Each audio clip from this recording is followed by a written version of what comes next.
তো হ্যালো বন্ধুরা, welcome back to love me Shantipur চ্যানেলে তোমাদের আবারও স্বাগত জানাচ্ছি। আজ তোমাদের নিয়ে যেতে চলেছি শান্তিপুরের পৌষ কালী পুজো পালপাড়ায় একজনার বাড়িতে।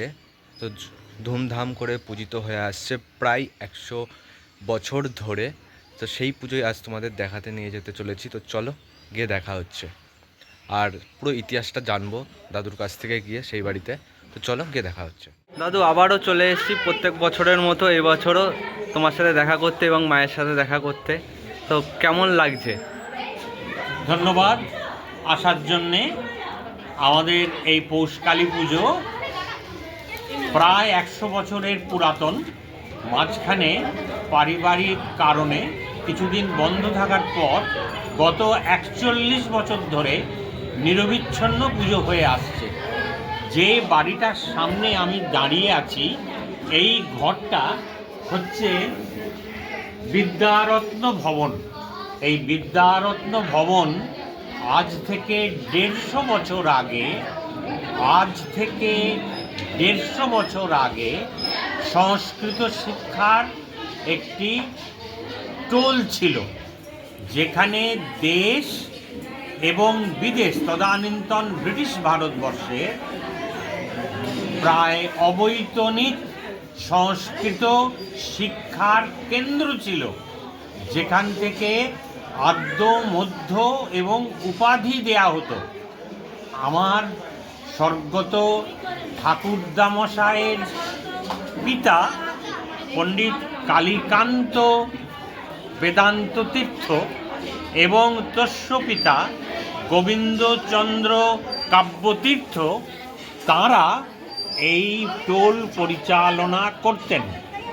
প্রসিদ্ধি আছে এবং শান্তিপুরের পুরনো ইতিহাস বইতে এটি লিপিবদ্ধ আছে যে তদানীন্তনকালের পণ্ডিত মণ্ডলী এইখান থেকেই বিদ্যাভ্যাস শুরু করেছিলেন এবং এর নামানুসারে এই ঘরের নাম রাখা হয় পিতৃতীর্থ বিদ্যারত্ন ভবন। তারপরে ইংরেজি শিক্ষার চল হবার পর আমার স্বর্গত পিতামহ পণ্ডিত হরিনাথ ভট্টাচার্য, তিনি কলকাতায় যান এবং ইংরাজি শিক্ষা আয়ত্ত করেন এবং তিনি বঙ্গবাসী পত্রিকার প্রধান সম্পাদক রূপে তাঁর কর্মজীবন শেষ করেন।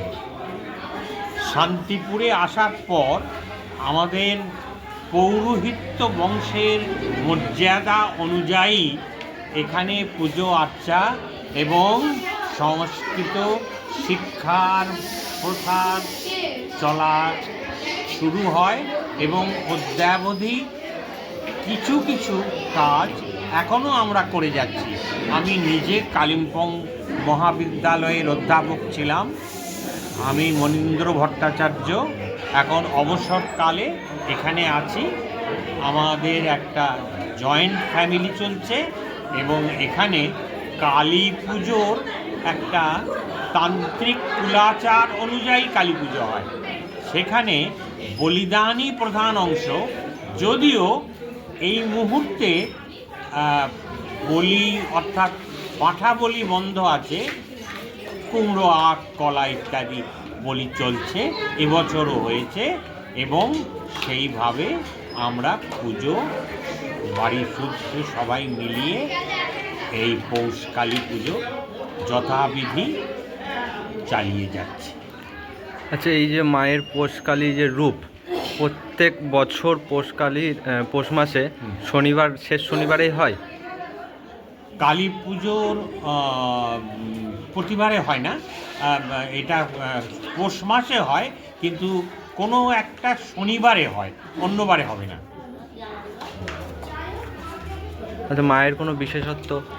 ইনি মুক্তকেশী, আলুলায়িত কুন্তলা, 4 হাত, দক্ষিণ পা সামনে এবং ইনি শ্রীদক্ষিণা কালিকা মূর্তি। ইনি মহামেঘপ্রবান, এইটাই এনার বিশেষত্ব। ইনি মহামেঘপ্রবান।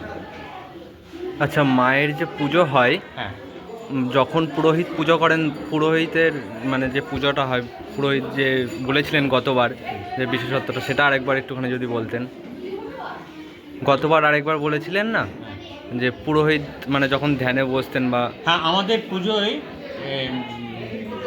বিশেষত্ব হচ্ছে আমাদের হোম হয় না। কুলাচার অনুযায়ী বীজ মন্ত্র 1000 বার পাঠ করা হয়, তখন আমরা বাড়িশুদ্ধ লোক নীরব থাকি। কারণ আমাদের মনে হয় আমাদের ভেতরের অন্তরাত্মার সঙ্গে মার একটা যোগাযোগ স্থাপিত হয়। এটাই আমাদের পুজোর একটা অন্য বৈশিষ্ট্য। আচ্ছা দাদু, তোমার নামটা? আমার নাম অধ্যাপক মনীন্দ্রনাথ ভট্টাচার্য, বাড়ি? আপাতত শান্তিপুর।